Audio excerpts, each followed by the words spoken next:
রাকাত, যোহর 4 রাকাত, আসর 4 রাকাত, মাগরিব 3, এশা 4, এগুলো শিখিয়েছেন কে? রাহমাতাল লিল আলামিন। সুন্নত, ভিতর, নফল এগুলো শিখিয়েছেন রাহমাতাল লিল আলামিন। আবার আমরা এই যে কোরআন শরীফ পড়ি, কোরআন শরীফে যে জবর পেশ এগুলো লাগিয়েছেন কে? মুহাম্মদ সাল্লাল্লাহু। এগুলো ছাড়া তো আপনি পড়তেও পারবেন না, তো আপনি যাবেন কেমন? হ্যাঁ কি রে ভাই, ওরে ভাই, এর কি সরল সরল সরল ভাই।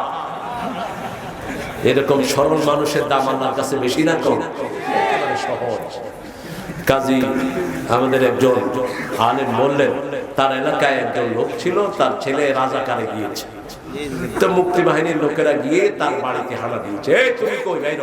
লোকটা সারাদিন মসজিদে পড়ে থাকতো। আসলে এরকম লোক যারা সারাদিন মসজিদে পড়ে থাকে, এদেরকে আদর করবেন, সম্মান করবেন, খাওয়া দিবেন, ওদের কারণে দুনিয়া টিকে আছে।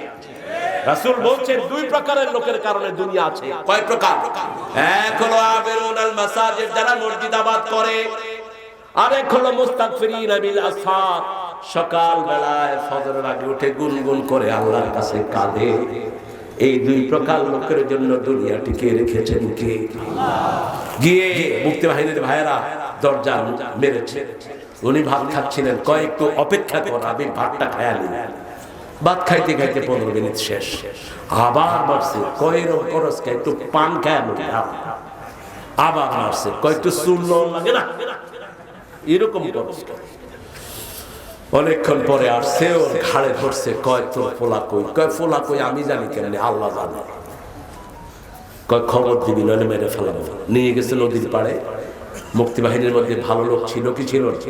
অনেক ভালো লোক ছিল। একজনে কয়, এই যা কয় আল্লাহর নামে কয়, এর সাইরা দে, কিছুই জানে না। উনি পান খাচ্ছে, কয় চাচা আসলে আপনাদের ধৈর্য কোনো লাভ নেই, আপনি চলে যান। কয় যাবো না, আমারে দিয়ে আয়। আমার এখানে আনসার তো কি সুন্দর সুন্দর দেখে, কয় আমার আবার দিয়ে আয়, আমি একলা যাব না। এরকম সরল হবেন, তাহলে আপনাকে ভালোবাসবেন কে? প্যাস খেলবেন না, প্যাস খেললে আল্লাহ প্যাস দিয়ে জাহান্নামে ঢুকায় দিবেন। 5 ওয়াক্ত নামাজ ফরজ, মসজিদ ছাড়া পড়বো না, রাজি আছি না নাই? জীবন যা কার থাক, কোথায় যাব? মসজিদে যাব। ইমাম যা পড়ুক আমি তার পিছনে থাকবো। ইমাম যদি গুনাহগার হয়, তার পিছনেই নামাজ পড়তে বলেছেন মুহাম্মদ সাল্লাল্লাহু। সাল্লু খালফা কুল্লি বিররিন ওয়া ফাজির। কোন ইমাম যদি গুনাহগার হয়, তার পিছনেই তোমরা নামাজের ইক্তেদা করো, তাহলে সমাজের শান্তি বজায় থাকবে। ওসমান রাদিয়াল্লাহু আনহুকে যে মুনাফিকরা ঘিরেছিল মেরে ফেলার জন্য, কিছুদিন পরে মসজিদে নববীর কবজা তারা নিল। সাহাবায়ে কেরাম জিজ্ঞেস করলেন, ওসমান এদের পিছনে নামাজ পড়বো নাকি? তিনি বললেন, পড়ো, কিন্তু বাহিরে আসলে তাদের অনুসরণ করো না। তিনি কোন কালেমা পড়া লোকে রক্তে নিজের হাত রক্ত রঞ্জিত করবেন না। এই জন্যই তিনি এই মুনাফিকদের হাতে শহীদ হয়েছেন ওসমান গনি রাদিয়াল্লাহু আনহু, জান্নাতের সরদার। রাসূল বলেছেন, ওসমান এত লজ্জাশীল ছিল, ফেরেশতাও তাকে দেখলে লজ্জা অনুভব করত। শুধু তাই না, রাসূল সাল্লাল্লাহু আলাইহি ওয়াসাল্লামের যখন দ্বিতীয় মেয়ে রুকাইয়া মারা যায়, তিনি কাঁদছেন আর বলছেন, আল্লাহ যদি তৃতীয় একটা মেয়ে আমাকে দিতেন, আমি ওসমানের হাতেই তুলে দিতাম। সে আল্লাহ রাব্বুল আলামিন বলছেন, ওয়া মা ইয়ানতিকু আনিল হাওয়া ইন হুয়া ইল্লা ওয়াহয়ু ইউহা। আমরা ওহীর মাধ্যমে চলবো। আতলু মা উহিয়া ইলাইক আকিমিস সালাত ইন্নাস সালাতা তানহা আনিল ফাহশাই ওয়াল মুনকার ওয়া লাযিকরুল্লাহি আকবার ওয়াল্লাহু ইয়া'লামু বিমা তাসনাউন। আতলু মা উহিয়া ইলাইক, কেন যে আপনাকে যা ওহী করা হয়েছে তেলাওয়াত করেন। প্রতিদিন এক পারা তেলাওয়াত করব, পারবেন তো? কথা বল না কেন? যাদের কাছে অ্যান্ড্রয়েড সেট আছে, এটা কোনো ব্যাপারই না। এখন তেলাওয়াত, অক্ষর, আওয়াজ সব মোবাইলে আসে না নাই? আপনি কাবা 16 জন ইমামের তেলাওয়াত, মসজিদ নববীর 15 জন ইমামের তেলাওয়াত, পৃথিবীর বিখ্যাত কারীদের তেলাওয়াত আছে না নাই? আওয়াজ বাড়ায় দেন, আঙ্গুল বুলাইতে থাকেন, কিচ্ছু বুঝেন না, তারপরেও ঘরের সাথে থাকলে সওয়াব আছে না নাই? কি সওয়াব? দেখেন, আরবের একটা বাবা কোরআন বুঝতো না। যেমন আমাদের অনেক বাংলা ভাষাভাষী আছে বাংলা বুঝে না। যেমন আমি যদি বলি হরির উপর হরি, হরিতে ধরিতে হরি, হরিতে লুকায়, কে কে বুঝছেন? বুঝছেন কেউ?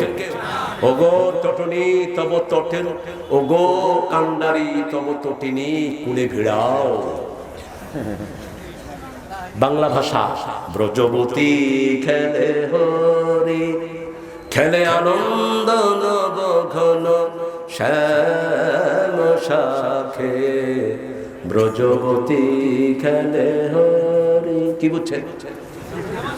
अलगा करो गो खुपार बाधन, दिल वही मेरा किस गई। নজরুলের পাণ্ডিত্য দেখেন, আরবি উর্দু ফার্সি কিভাবে ঢুকিয়েছেন।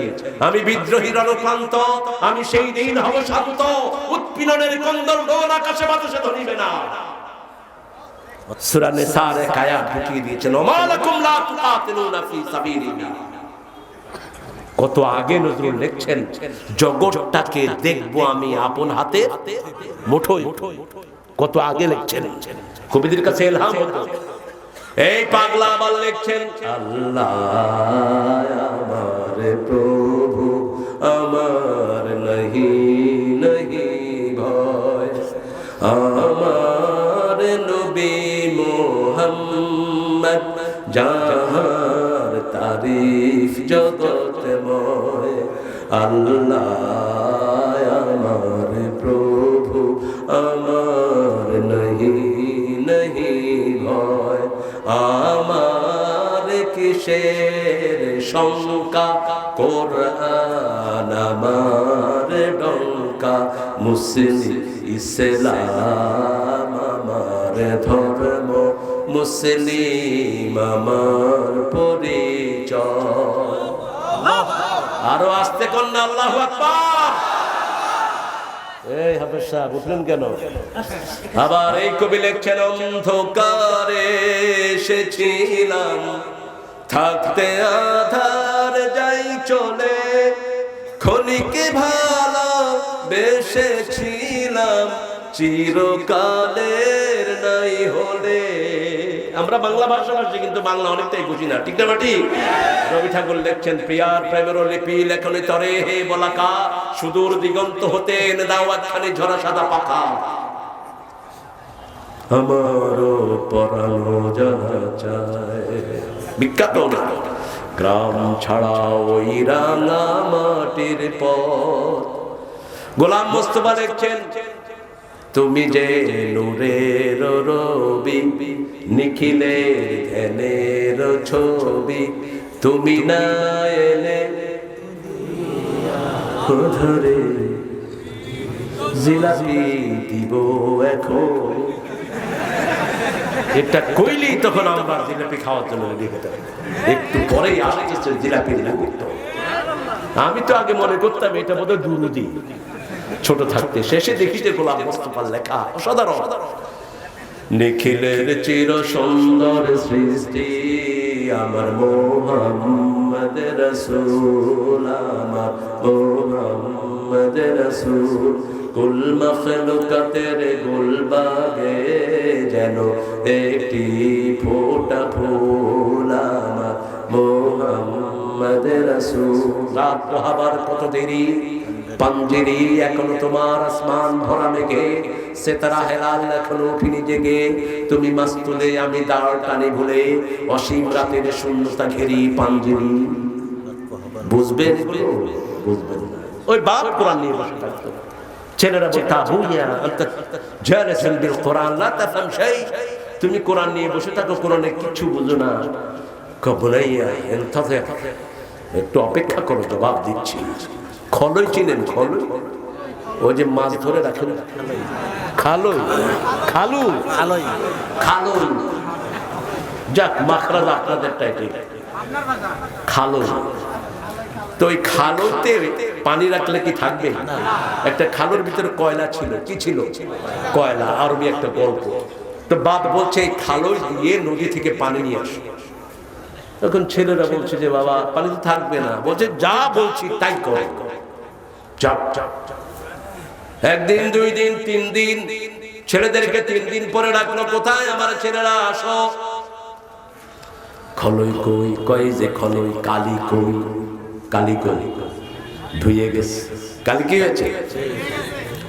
বলছে এই যে কোরআন আমি কিছু বুঝি না, কোরআনের পাশে থাকি আমাকে ধুয়ে দেয়। কোরআনের চেয়ে বিশুদ্ধ আর কিছুই। এটাও নাজিল হয়েছে কোথা থেকে? তানজিলুম মির রাব্বিল আলামিন, রবের পক্ষ থেকে নাজিল হয়েছে। পানি যেমন ময়লা ধুয়ে দেয়, কোরআনও ময়লা। শুধু পাশে বসে থাকেন, কোরআনের সাথে বসে থাকেন, ইজলিস মাল কোরআন। গুনার কাছে যান না, আল্লাহর অভিশাপ আছে। গুনাহ করেন না, আল্লাহর গজব আছে। যতক্ষণ থাকেন কার সাথে? আল্লাহর জিকিরের সাথে থাকেন, কোরআনের সাথে থাকেন, হাদিসের সাথে থাকেন, ঠিক না বেটি? ওমা ইয়াতিকু আনিল হাওয়া ইন হুয়া ইল্লা ওয়াহিয়ুন ইউহা আল্লামাহু শাদীদুল কুওয়া। রাসূল সাল্লাল্লাহু আলাইহি ওয়াসাল্লামকে শিখিয়েছেন যিনি সবচেয়ে শক্তিশালী ফেরেশতা। 600 ডানা তার। কয়শো? 600 ডানা। 2 ঝাপটা দিলেই 1000 কোটি বছরের রাস্তা তিনি দুনিয়ায় নেমে আসে। এই জিবরাইল আমিনও রাসূল বলছেন মাঝে মধ্যে 7 আকাশে সিদরাতুল মুনতাহায় দেখতেন হিজবুল বালি এমন ভাবে পড়ে থাকতেন নিশ্চয় 600 ডানা বিছিয়ে। মনে হয় তিনার চেয়ে অসহায় আর কেউ। আল্লাহ ভয়, কার ভয়? আল্লাহ ভয়। সিজদা যত দিবেন তত মর্যাদা বাড়িয়ে দিবেন কে? মুসলিম শরীফের বর্ণনা, আকরামুল আবদু ইনদা রাব্বিহি হুয়া সাজিদ। বান্দা যখন সিজদা যায় রবের সবচেয়ে নিকটে চলে যায়। যত বেশি সিজদা দিবেন তত রাসূলের কাছে পৌঁছিয়ে দিবেন কে? রাসূলের সাথে থাকতে চান? চান? নেন রাসূলের সাথে থাকার 3টা কাজ। কয়টা? শেষ করে দিন। এই চুপ চুপ। আপনারা যে কত ভালো মানুষ। আমার তো 12টা বাজাইছেন, আপনাদের কি? হ্যাঁ, আল্লাহ কবুল করুন। একজন মানুষ, হ্যাঁ কিসের কিসের যুবকের ওয়াজি, তো সবগুলো তো যুবকেরই ওয়াজ। ফেসবুক কি বুড়ালা চালায়? আঙ্গুল কাঁপতে কাঁপতে চলবে এটা তো বুঝো না? মামুর বেটা বুঝো না? হ্যাঁ আসলে হচ্ছে ভালো কথা বলেছে ছেলে। যুবক, আমাদের ফোকাসিং হলো যুবক। এখানে যুবক বেশি না বৃদ্ধ বেশি? এই জন্য ইসলাম বিরোধীদের মাথা খারাপ হয়ে যাচ্ছে। কেন এত যুবক ইসলামের দিকে আসছে? ওদের বস্তা পচা নাটক কেউ শোনে না, ওদের নোংরা গানের দিকে কেউ যায় না। এখন সব ফিয়া টিপাটিপি শুরু করছে। মহিলারা চলে যাচ্ছে, কি নোংরা! আল্লাহ মহিলারা মা, আপনাদের 4টা কাজ, জান্নাতের 8টা দরজা খোলা থাকবে আপনাদের জন্য। যুবক, তোমার যৌবন ইবাদতে লাগাও, আল্লাহর আরশের নিচে তুমি জায়গা পেয়ে যাবে। এখন 12 রাকাত 14 রাকাত করে দৈনিক নফল পড়ো, এখনই সময়। বয়স যখন বেড়ে যাবে, না পড়তে পারলেও এই নফল আল্লাহ তাআলা যোগ করে দিবেন, অটো যোগ হয়ে যাবে। এখনই সময়, এখন বেশি করে করো। মায়েরা 4টা কাজ, সালাত আলা ওয়াক্তিহা, আযান হলেই কি নামাজ কে বলো না, কাজ কে বলো আমার নামাজ আছে। সুন্দর লেখা লিখেছে, যেই লেখে আল্লাহ তাকে কামিয়াবি দান করুন। আপনি যদি আল্লাহর কাজ করেন, আপনার কাজ করে দিবেন কে? এটা মাথায় রাখবেন। আপনি আল্লাহরটা করলে আপনারটা করে দিবেন কে? আপনি যদি কারো দোষ খোঁজেন, আপনার দোষ খুঁজবে কে? কারো দোষ খুঁজতে আমরা লাগবো, বরং তার জন্য দোয়া করবো, আল্লাহ যেন তাকে ভালো করে। হ্যাঁ, 100টা চারা গাছ নিয়ে খেজুরের, খুব ভালো কথা মনে করেছেন। 100টা চারা গাছ নিয়ে আসলেন, রাসূল গেলেন, চারা গাছগুলো একটা একটা করে রোপণ করলেন। ওমর ফারুক 5টা রোপণ করলেন। কয়টা? রাসূল হাত ধরে দোয়া করলেন, রাসূল সাল্লাল্লাহু আলাইহি ওয়াসাল্লাম দোয়া করলেন, পানি দিয়ে আল্লাহ 1 সপ্তাহের ভিতরে এগুলিতে খেজুর দিয়ে দাও। সুবহানাল্লাহ। খেজুর চলে আসলো 1 সপ্তাহের ভিতরে 95টা গাছে। রাসূল বললেন, আর 5টা গাছের কি হলো? ওমর কয়, আমি রুকছি। কে রুকছে? আমি রুকছি। রাসূল পানি দিয়ে দোয়া করলেন, ওগুলোতে আল্লাহ খেজুর দিয়ে দিয়েছে। সুবহানাল্লাহ। কি ভালোবাসা মানুষের জন্য, রাহমাতাল লিল আলামিন। আমরা যেন মানুষকে ভালোবাসতে পারি, আল্লাহ তৌফিক দান করুন। আরো চিৎকার করে বলি আমিন, আজকে মানুষের কত কষ্ট, মানুষের কষ্টের কোনো শেষ। তোমরা যারা মিথ্যা মামলা দিয়েছো, দুনিয়াও শেষ, আখিরাতও শেষ। যারা মিথ্যা মামলা খেয়েছো, ওদের সব আল্লাহ তোমার আমলনামায় দিয়ে দিয়েছে। তারপরেও দেখবা তোমাদের আমলনামায় যে গুনাহগুলো আছে, আল্লাহ বলবেন এই গুনাহগুলো ওই উটের ঘাড়ে চাপিয়ে দেবে, যেটা তোর বিরুদ্ধে মিথ্যা মামলা দিয়েছে। ওর সওয়াব তো শেষই হবে। সওয়াব শেষের পরে আপনি বলবেন আল্লাহ ওর কাছে তো কোনো সওয়াব নাই। কয় কি নাই? কয় কিচ্ছু নেই, আমার সব লয়ে গেছে মানুষ। কয় এখন কি করবি? কয় এখন তোর গুনাহগুলো এর ঘাড়ে চাপা। রাসূল বললেন আতাদরুনা মানিল মুফলিস, জানো কি নিঃস্বকে? সাহাবায়ে কেরাম বললেন মাল্লা দিনার লাহু ওয়ালা দিরহামা, যার টাকা পয়সা নাই সে নিঃস্ব। রাসূল বললেন না, আল মুফলিসুল হাকিকি, দুনিয়া ভর্তি সদকা, দুনিয়া ভর্তি যাকাত নিয়ে আল্লাহর কাছে গিয়েছে, কাউকে গালি দিয়েছে, কাউকে মিথ্যা মামলা দিয়েছে, কাউকে এলাকা ছাড়া করেছে, কাউকে বাড়ি ঘরে থাকতে দেয়নি, সব পানাদারদেরকে দিতে দিতে তার সবকিছুই শেষ। এখন আর দেওয়ার মতো কিছুই। এখন আল্লাহ বলবেন তোদের গুনাহগুলো তার ঘাড়ে চাপিয়ে দে। সকল মানুষের গুনাহ নিয়ে তাকে কোথায় যেতে হবে? জাহান্নামে। আল্লাহ আমাদেরকে হেফাজত করেন। আরো জোরে বলেন আমিন। শপথ করব কার নামে? রাসূল সাল্লাল্লাহু আলাইহি ওয়াসাল্লামের মতো ভালো মানুষ আর কেউ, কোন নবী দুনিয়ার কোন ত্রুটিতে ত্রুটিযুক্ত ছিলেন? দেখতেও সুন্দর, বলতেও সুন্দর, চরিত্র সুন্দর, সব সুন্দর ছিলেন সব নবী আলাইহিস সালাম। তাদের মতো কোন মানুষ দুনিয়াতে হতে পারে না। ওমা সাহিবুকুম মা দাল্লা সাহিবুকুম ওয়া মা গাওয়া ওয়া মা ইয়ানতিকু আনিল হাওয়া ইন হুয়া ইল্লা ওয়াহয়ুন ইউহা। রাসূল যা করেছেন সব ওহী, সব কি ওহী। রাসূলকে ভালোবাসবেন তো? আল্লাহ বলেন রাসূলের সাথে যারা থাকবা তিনটা কাজ করবা। মুহাম্মাদুর রাসূলুল্লাহ আল্লাযীনা মাআহু আশিদ্দাউ আলাল কুফার, কাফেরের উপর হতে হবে কঠিন। ইহুদিদের কোন পণ্য কিনবা না, ইহুদিদের মুখে থুতু মারি, ঠিক না ঠিক? ওদের সব পণ্য বর্জন করবে। লাক্স, মেরিন, ওই যে আরেকটা কি, Sunsilk, Dove, Vaseline, Coca-Cola, seven up, Sprite, Maggi noodles, Bata বন্ধ করে দাও বাংলাদেশ থেকে। লিভার প্রসেসে পিটিয়ে খেদাও। আমাদের থেকে টাকা নিয়ে আমাদের ভাইদেরকে পাখির মতো শিকার করে। কি সুন্দর শিশু, পাথরের চোখেও পানি আসে এদেরকে দেখে। এক বাপের 5টা শিশু চলে গেছে, মিষ্টি বিলাচ্ছে, বলছে কি ব্যাপার? বলছে আমার 5টা ছেলেই জান্নাতি হয়ে গেছে। আরেক শিশুর গায়ে গুলি লেগেছে, শরীর থেকে মেশক আম্বরের ঘ্রাণ আসছে। অসংখ্য দূর থেকে লোকেরা ঘ্রাণ শুনে শুনে এসে তার কাছে হাজির। এখন তার শরীর ডরে ডরে নিজের শরীরে ডরে দিচ্ছে। আল্লাহ ওদের শাহাদাতের পর সারা দুনিয়াতে ইসলাম কায়েম করে। আরো জোরে বলেন আমিন। এখন আপনারা কিছু দিবেন? দেন 10, 20, 50 সহজ কথা। এখানে কত দিচ্ছে? 4 টাকা। পিছন থেকে ছাত্ররা কিসের 4 টাকা? ও খুব ভালো ছিল। প্রথম নামাজ, 2 নম্বর রোজা, 3 নম্বর স্বামীরে দৈনিক 2 বার করে মারবে। হ্যাঁ, স্বামীও মারবে, আপনিও মারবে। বউ পিটানোর মধ্যে এখন চ্যাম্পিয়ন হলো ভারত। আগে চ্যাম্পিয়ন ছিল মিশর, এখন ভারত। হাম কিসি সে কম নেই, হামকো মারেগা তো মেরা ভি দম নেই। হ্যাঁ আমার মায়েরা, আপনার স্বামী, রাসূল বলেছেন কাউকে যদি সেজদা করতে হতো দুনিয়ার, কাকে সেজদা করতে? স্বামীকে। খবরদার, তাআত বালাহা, স্বামীর আনুগত্য করবেন। কিসের বর, কিসের ঘর, যেমন কিছু তেমন করে, এটা জায়েজ নেই। 4 নম্বর নিজের সতীত্বকে হেফাজত করবেন। আমার ভাইরা উঠবো না, এই বেয়াদবি আমি সহ্য করব না।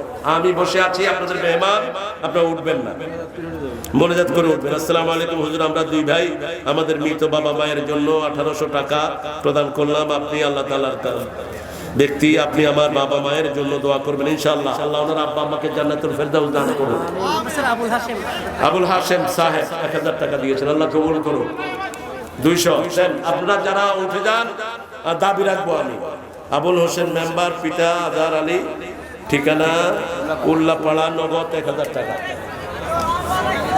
ওয়ালাইকুম আসসালাম। চঞ্চল আচ্ছা আচ্ছা আজান দেবো। ব্যবসার জন্য মিনারুল ভাই ব্যবসার জন্য 1000 টাকা দিয়েছেন, আরিফ ভাই 1000 টাকা দিয়েছেন। একটু বসেন একটু বসেন। ভালো আছো তুমি? আলহামদুলিল্লাহ। ছোট ভাই ও তুমি এখানে কি করো? আল্লাহ আল্লাহ তোমাকে বড় করুক, আল্লাহ তোমাকে বড় করুক। তোমার ভাই আছেন তো? তোমার আব্বা আছেন তো?